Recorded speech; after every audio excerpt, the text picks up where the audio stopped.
So Ye Shun has been released for a while, and her sales has been surpassing Miyabi.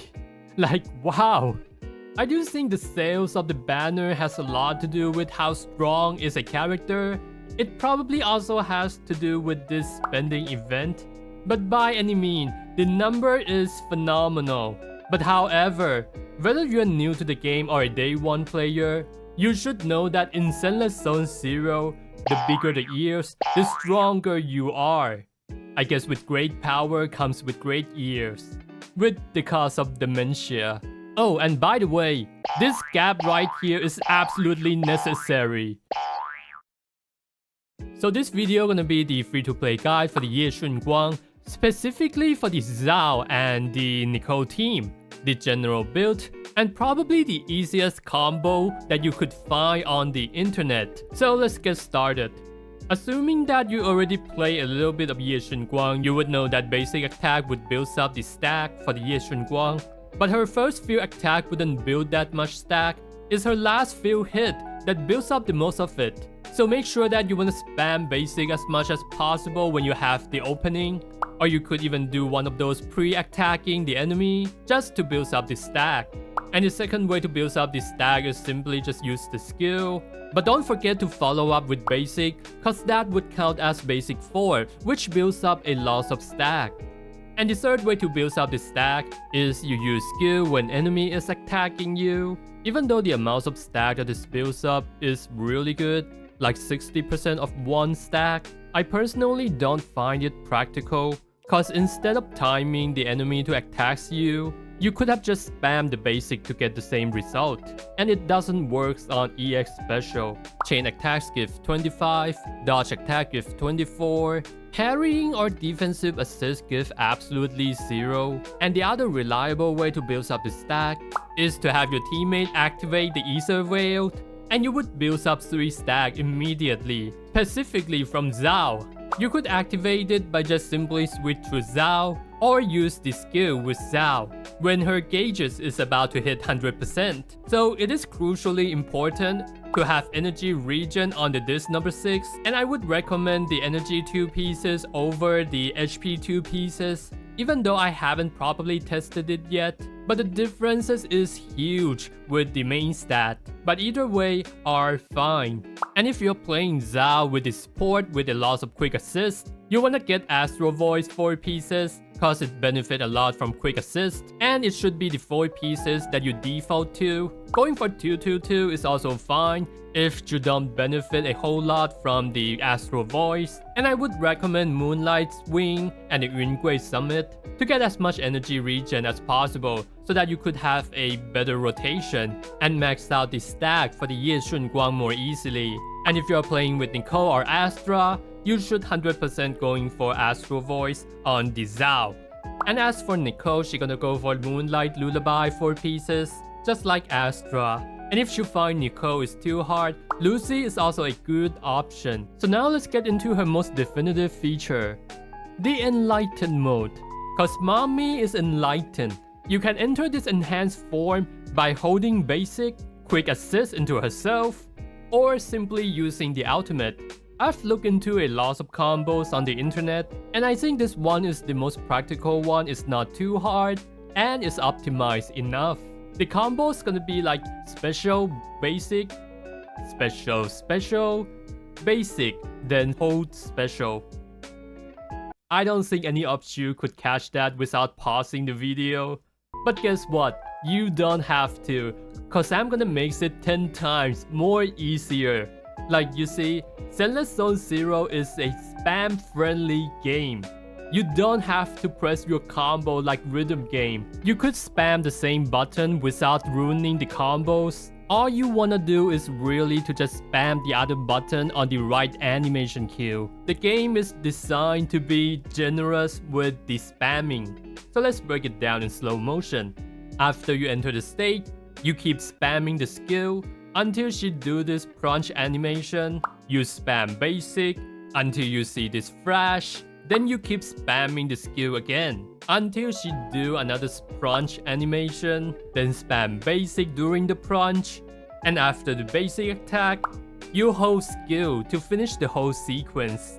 And after you get familiar with the standard combos, you could also do one of this prolonged combo. It's gonna add you a little bit more damage. You wanna spam basic when she enters this enlightened mode, and again when she does this attack, you spam skill until she plunge, then you basic attack again, then hold skill to finish it. But generally I wouldn't recommend long combos because you wanna fit in 2 ultimate in the stun window, and sometimes even 3 ultimate if you are playing Daolin. Especially the special ultimate is like 6000 damage multiplier. You definitely don't want that hit outside of the stun window. And speaking of damage multiplier, the ordinary ultimate is 3800 damage, the plunge attack is 1800, the slash is about 1200, and these 2 moves alone account for 3000 damage, so you definitely don't want to mess up this combo. And for whatever reason, if you mess up the combos and stuck on the ground, you wanna bail yourself out with spamming the basic, and then you could continue with the standard combos. But you definitely don't wanna use whole skill to bail yourself out of this situation, because the damage multiplier of this attack is just simply pathetic. A 2100 damage multiplier.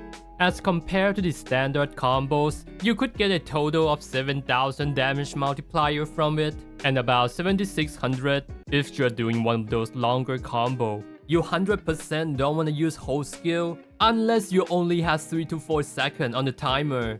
It's not even worth it to chase for the stun window. The whole skill to exit the enlightened mode accounts for 2300 damage. The animation is actually pretty long, so you do want to take your chance to do the swap cancel. Like this one, I applied the debuff with the Nicole. It could be the typical skill, or you could debuff by simply using the basic attack, cause Nicole's basic attack also counts as debuff, lasting 3.5 seconds. And keep in mind that if you quick assist into Ye Shun guang, she would automatically enter the enlightened mode, and it's gonna save you a loss of animation time as compared to hold attack. And don't forget the good old Nicole ultimate, quick assist into another ultimate. The amounts of animation saved by this maneuver is just insane. And if you want to learn more about the Nicole, I did have a dedicated guide back then. You could check it out. So this is my build for the run today. This is my Ye Shun guang, pretty standard, 50% crit rate and get as much crit damage as possible. And this is my Zhao. My Zhao relatively has pretty low HP because I want to prioritize the energy region before anything. But I'm gonna work my way up with the substat. And this is my Nicole. So I do one of these pre-attack to get the stack up and trying to like get as much stack as possible with Ye Shun guang, burning the skill and all this other stuff. And I just keep attacking the enemy, parrying the enemy here. 1, 2, 3, and 4. And I swap back to Nicole as soon as I charge my stack, cause I could like do the quick assist immediately here, and I go with the standard combos here. And I just focus on dishing out the damage. And here I'm gonna do some ultimate cancel into another ultimate. So yeah, and I immediately go into the standard combos here. And debuff with Nicole, follow with another ultimate. This part is actually pretty crucial that you want to keep in mind to swap yourself back into Nicole to get the debuff for that special ultimate. And here I try to parry with the Ye Shun guang so I could line up my ultimate with the next stun. So I just keep accumulating stack here. Just pretty standard way to play it. And debuff with Nicole again. Enters the enlightened mode and standard combos. And debuff with Nicole's again. So you could see that all I do is really just keep reminding myself to swap into the Nicole to get the debuff up before Ye Shun Guang dish out the damage. So here we go. So I decided to chain attack with Ye Shun Guang here so I could get the ultimate there. And I just chain attack into Nicole, cancel into the ultimate, and then do one of those standard combos again. I don't really use any long combos if you could tell. And swap back to Nicole again, ultimate into another ultimate. This ultimate is particularly important because it just deals so much damage by 6,000. So you kind of want to line up like the debuff of Nicole, the stun window all together. And you could only do this by just simply playing the game multiple times. There's no other way around it. Oh, I mess up really bad with the Nicole here. But it is what it is. I'll just keep going and focus on building up the stack and get myself into the enlightened mode as much as possible, because there's no way that I could get another stun window or even ultimate. And the rest of the video is really just repeating the same thing. And it's good to be back from a long hiatus. Thanks for making all the way to this point. I've been working out a bit, and the next video is gonna be a pretty big project that I'm actually getting excited about. So stay tuned for that. And see ya guys on the next video.